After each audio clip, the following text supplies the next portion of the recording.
Prince Albert II of Monaco and his wife, Princess Charlene, have made a move that is nothing short of monumental, a decision that could forever change how history remembers the tiny yet dazzling principality they reign over.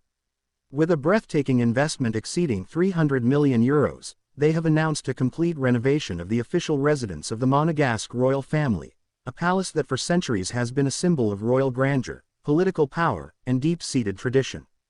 But this is not merely a facelift for a historic building. It is a statement, a declaration, and a strategic play to breathe new life into the monarchy, reconnect with the citizens of Monaco, and cement their place as visionaries who dared to redefine what a royal legacy can look like in the 21st century. The Royal Palace of Monaco, perched majestically above the glittering Mediterranean coastline, has stood through wars, revolutions, and the ever-changing tides of European politics. It has been a fortress, a home, and a ceremonial stage for generations of rulers from the illustrious House of Grimaldi. Now, under Albert and Charlene's reign, it is poised to become more than just a private residence. It will be a living bridge between Monaco's royal family and its people. The announcement came with all the regal gravitas one would expect from Monaco's rulers, yet there was a clear undertone of warmth and inclusion in their words. They spoke not only of restoring the palace's splendor but of opening its doors wider than ever before, allowing citizens and visitors alike to step into its history, marvel at its treasures, and feel a renewed sense of connection to the monarchy. In a principality where glamour and exclusivity often dominate the headlines, this is a rare invitation into the heart of royal life. The decision to commit such an immense sum, €300 million, is as daring as it is strategic. For a country smaller than many global cities, Monaco's royal family has long relied on carefully curated image-making, tradition, and the dazzling allure of Monte Carlo to maintain their standing. Yet, Albert and Charlene seem to understand that times are changing. In an era when public scrutiny of royal spending is at an all-time high, this renovation is not about opulence for its own sake. It is about investing in the nation's cultural heritage, reinforcing national pride, and ensuring that the palace remains a beacon of Monaco's unique identity for generations to come. Insiders say the renovations will be nothing short of spectacular, blending meticulous historical preservation with discreet modern enhancements. Ornate frescoes, centuries-old tapestries, and priceless artworks will be carefully restored by master artisans, while the palace's structural integrity will be reinforced to ensure it withstands the elements for another 100 years. Hidden chambers and forgotten passageways, some untouched for decades, are expected to be uncovered and possibly integrated into guided tours, giving visitors glimpses into the palace's most secret corners.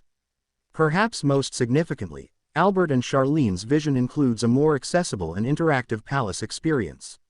While parts of the residence will remain private for the royal family, large sections will be converted into curated exhibitions, immersive historical displays, and open-air spaces for cultural events.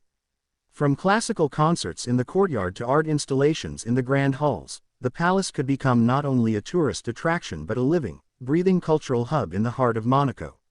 The couple's strategy appears to be about more than simply restoring a building.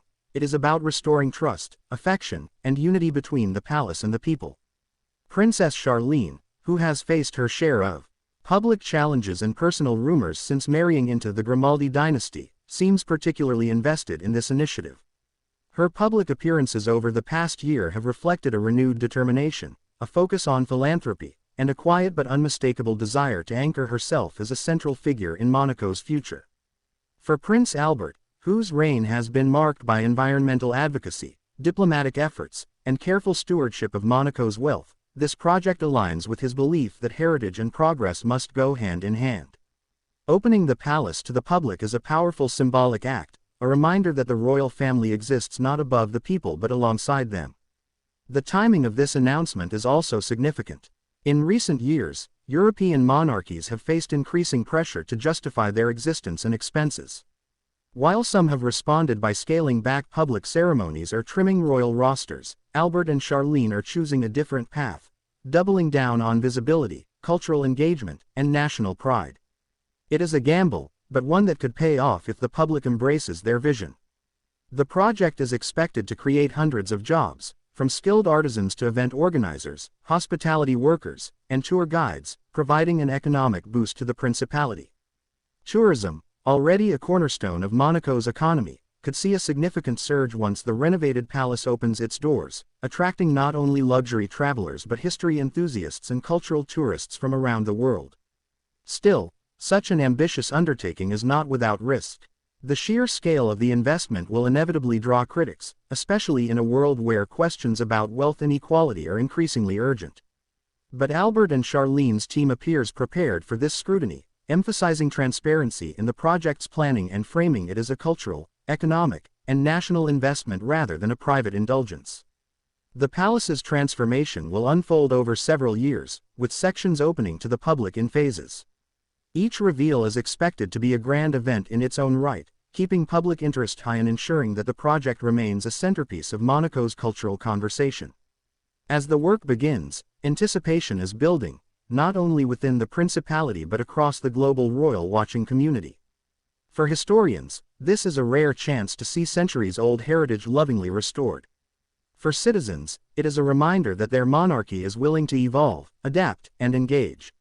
And for Albert and Charlene, it may well be the defining chapter of their reign, the bold stroke that ensures they are remembered not just as caretakers of a tradition but as innovators who dared to shape it for a new age.